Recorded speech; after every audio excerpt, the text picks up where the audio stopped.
नमस्कार। हमारे इस चैनल पे आपका बहुत बहुत स्वागत है। आज हम लोग देखेंगे नागरिकता।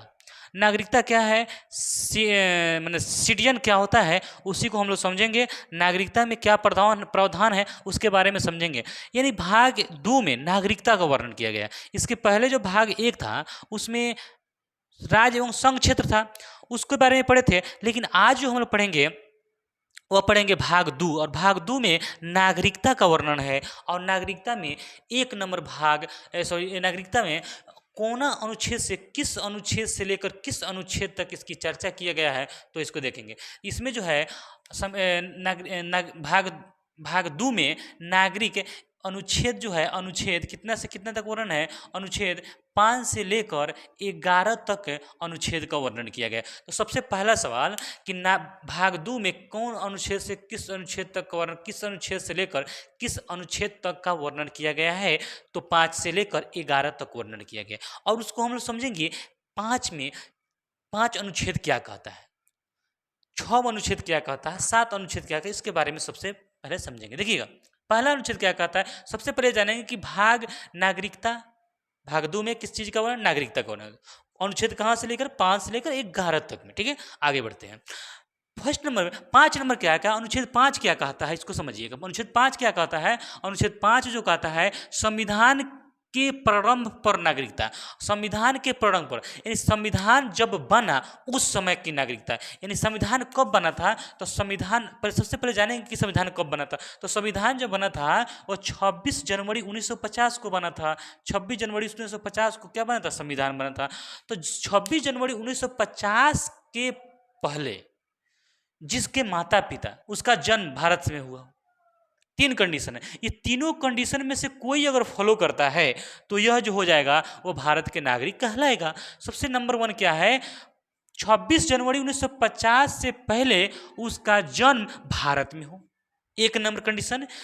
भारत के नागरिक आप कब होंगे, जब आपका जन्म 26 जनवरी 1950 से पहले भारत में हुआ हो, या आपका जन्म नहीं हुआ लेकिन उसके माता पिता का अगर जन्म 26 जनवरी 1950 के पहले भारत में हुआ हो, या माता पिता या दादा दादी का जन्म 1950 से पहले हुआ। जैसे हम लोग का माता पिता नहीं लेकिन दादा दादी का जो जन्म है 1950 से पहले का हुआ है भारत में ही, तो हम लोग भारत के नागरिक हैं।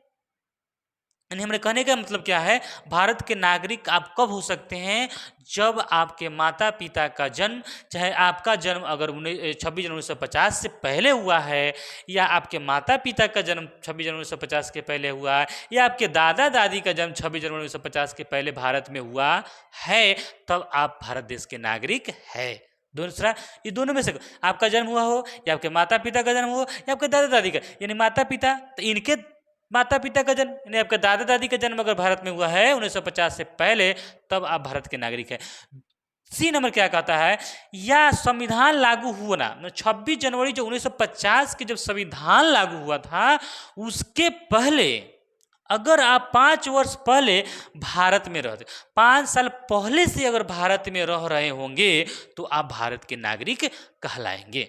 यानी हमारे कहने का मतलब है 26 जनवरी 1950 के पहले, 26 जनवरी 1950 के पहले अगर आप से 5 साल पहले यानी 1945 से अब भारत में अगर रह रहे होंगे, तो आप भारत के नागरिक कहलाएंगे। या आप विदेशी हो कहीं भी, किसी भी देश को। तो मैं सरोजनी नायडू जो थे, सरोजनी नायडू, वह इसी तरह सीख के उसको नागरिकता मिला हुआ है, क्योंकि वह भारत में 1950 से पहले से ही रह रही थी।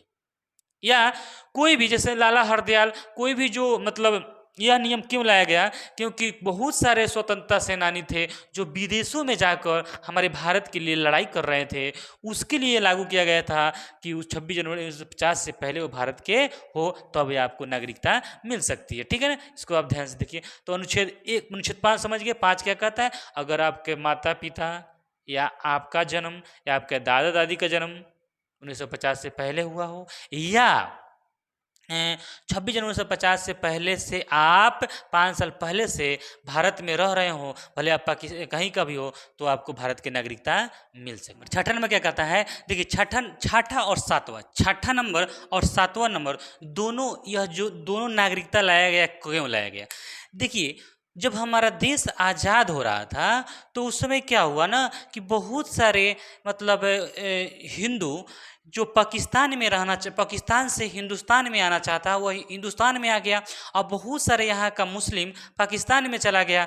तो उसके लिए यह कानून बनाया गया। तो उसमें क्या हुआ कि बहुत सारा लोग जा रहा था आ रहा था, जा रहा था आ रहा था, तो उसको नागरिकता के बारे में थोड़ा सा यहाँ पे डिस्कस किया गया है। पाकिस्तान से भारत आए लोगों की नागरिकता 6 में कहा था, अनुच्छेद 6 कहा था वैसे लोग जो पाकिस्तान से भारत आए थे, तो पाकिस्तान से भारत आए तो उसको नागरिकता किस आधार पर मिलेगा, क्योंकि उसके माता पिता जन्म भारत में तो हुआ नहीं है। तो पाकिस्तान से जब भारत में आए तो उसको कैसी नागरिकता।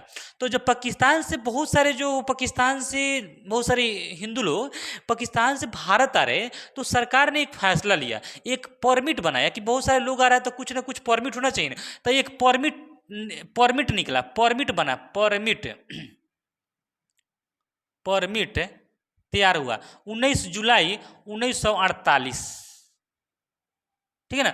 यानी कहने का मतलब जब देश आज़ाद हो गया तो बहुत सारा लोग हिंदुस्तान पाकिस्तान जा रहा था, पाकिस्तान से इंडिया, मतलब इंडिया से पाकिस्तान, इंडिया से पाकिस्तान कर रहा था। तो यहाँ पे परमिट बना दिया गया। परमिट क्या बना दिया गया 19 जुलाई 1948 को, यानी आज़ादी के 1 साल बाद एक नियम बनाया गया कि आज़ादी के 1 साल बाद अगर कोई व्यक्ति इस परमिट के आधार पर, देखिएगा, अगर 19 जुलाई 1948 से पहले अगर भारत में आ गया है तो कोई दिक्कत नहीं, अगर उसको नागरिकता मिल जाएगी। यानी 19 जुलाई 1948 के पहले अगर भारत में आ गया है, यानी पहला जो कह रहा है 19 जुलाई 1948 से पहले, इस परमिट के पहले, परमिट लागू होने से पहले अगर भारत में आ गया है तो उसको भारत की नागरिकता मिल जाएगी। दूसरा जो क्या कहता है, यानी इस परमिट को क्यों लाया गया, परमिट को इसलिए लाया गया कि कुछ लोग उधर जाता था, कुछ इधर आता था, तो बार बार आने जाने से दिक्कत होता था। तो कहा गया कि अगर कोई व्यक्ति पाकिस्तान से भारत 19 जुलाई 1948 से पहले आ गया तो कोई दिक्कत ही नहीं था, लेकिन अगर वो व्यक्ति पाकिस्तान गया है और पाकिस्तान में है और पाकिस्तान से भारत आना चाहता है, अगर वह 19 जुलाई 1948 के बाद आता है तब उसे परमिट मिलने के 6 महीने बाद यहाँ की नागरिकता मिलेगा। अगर पहले आ गया तो कोई दिक्कत नहीं, लेकिन 19 जुलाई 1948 के बाद अगर भारत में आ रहा है तो उसे एक परमिट लेना होगा, और परमिट मिलने के 6 महीना के बाद ही भारत के नागरिकता वो कहलाएगा। तो छठा ये कहता है कि अगर पाकिस्तान से भारत आए लोगों को नागरिकता कब मिलेगा। एक परमिट लागू किया गया था 19 जुलाई 1948 को। 19 जुलाई 1948 के पहले अगर भारत में आ गया है तो भारत के नागरिकता में, उसके बाद अगर आ रहा है तो परमिट लेना पड़ेगा। ठीक है ना। तो वहां से आ रहे हैं, तो अगर वहां से आ रहे हैं तो वहां से भी परमिट देना पड़ेगा कि हम जा रहे हैं। ठीक है। तो यह एक प्रकार का हुआ। आपके 6 कहता है भारत से पाकिस्तान आ रहा है, वाले लोगों की परमिट कैसे मिलेगा। पहला कह रहा है जन्म के आधार पर। अनुच्छेद 5 क्या कहे, जन्म के आधार पर अगर माता पिता का जन्म भारत में हुआ है, उसका जन्म भारत में हुआ है, या संविधान लागू होने से पहले 5 साल पहले वह भारत में रह रहा हो तो उसे नागरिकता मिल जाएगी। अनुच्छेद 5 कहता है। अनुच्छेद 6 कहता है भारत में आए, मतलब पाकिस्तान से भारत में आए लोगों को नागरिकता कब, जब 19 जुलाई 1948 से पहले आ गया तो भारत के नागरिक है। अगर उसके बाद आता है, एक परमिट से उसके अगर इस सीमा रेखा कर दिया गया, इसके बाद अगर कोई आता है तो उसे परमिट लेना पड़ेगा, और कब, परमिट लेने के 6 महीने के बाद उसको भारत के नागरिकता मिलेगा। ठीक है। अब 7 क्या कहता है, इस 7 जो कहता है अनुच्छेद, भारत से पाकिस्तान गए लोगों को, देखिए वह पाकिस्तान से भारत आया था अनुच्छेद 6, तो 1900 परमिट लागू, जो 19 जुलाई 1948 वाला रूल लागू होगा। अब कह रहा है कि भारत से पाकिस्तान गए लोग, यानी भारत से जो पाकिस्तान गए लोगों को नागरिकता कैसे मिलेगा। तो जैसे मान लेते कोई अगर भारत से पाकिस्तान चला गया है तो भारत में उसको नागरिकता कैसे मिलेगी। तो मान लेते हैं कोई व्यक्ति भारत से पाकिस्तान चला गया, यानी 1 मार्च 1947 के बाद पाकिस्तान चला जाए, किंतु वो वापस आ जाए तो 6 महीने के बाद उसे भारत की नागरिकता, फिर से भारत की नागरिकता मिल जाएगी। यानी कहा जा रहा है कि अगर सुबह को भूला हुआ शाम को घर वापस आ जाए तो उसे भूला नहीं कहते हैं। यानी कहने का मतलब है, अगर भारत गया है 1 मार्च 1947 के बाद अगर भारत से पाकिस्तान गया है, अगर 1 मार्च 1945 के बाद गया है, किंतु वो फिर वापस आ जाता है तो उसे नागरिकता मिल जाएगी भारत के, लेकिन कब कब मिलेगी? 6 महीने बाद। कब मिलेगी? 6 महीने बाद। तो दोनों समझ गए। अनुच्छेद 5 क्या कहता है? अनुच्छेद 5 क्या कहता है?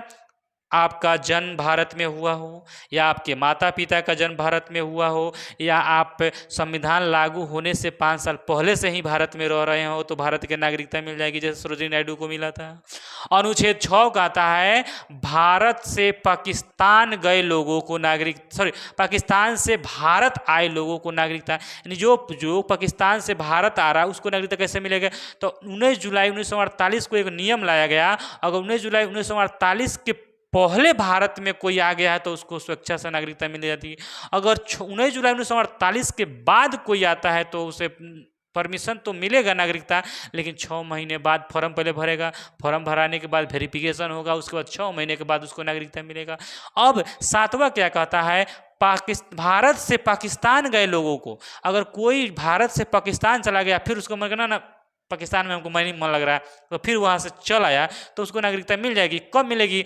जब 1 मार्च 1947 के बाद जब भारत पाकिस्तान गया हो और वहाँ से लगा कि हमको भारत मतलब वहाँ पे मन नहीं लग रहा है, फिर हम भारत जाना चाहते हैं, तो किंतु वह वापस आ गया तो उसे मिल जाएगा नागरिकता, लेकिन 6 महीने बाद फिर से फॉर्म भरिए और 6 महीने इंतजार करिए तो आपको नागरिकता मिल जाएगी। इस तरह से हम लोग अनुच्छेद 6 और अनुच्छेद 7 जो था इस समय था जब हमारा भारत बंटवारा हुआ था, उसके लिए अभी इसका कोई ज़रूरत नहीं होता है। 8 क्या कहता है? अनुच्छेद 8 कहता है कि भारत के बाहर रह रहे कोई बच्चा, अगर कोई बच्चा भारत के बाहर रह रहा है, भारत का नागरिक होगा यदि उसके माता और पिता भारत के नागरिक हो। यानी हमारे कहने का मतलब है, अगर कोई लड़का पढ़ाई करने के लिए विदेश गया हो, ठीक है ना, लेकिन उसके माता पिता भारत के नागरिक हो, तो उस व्यक्ति को भारत के नागरिकता प्राप्त हो जाएगा। यानी अनुच्छेद 8 क्या कहता है? अनुच्छेद 8 कहता है भारत के बाहर रह रहा कोई बच्चा भारत के नागरिक होगा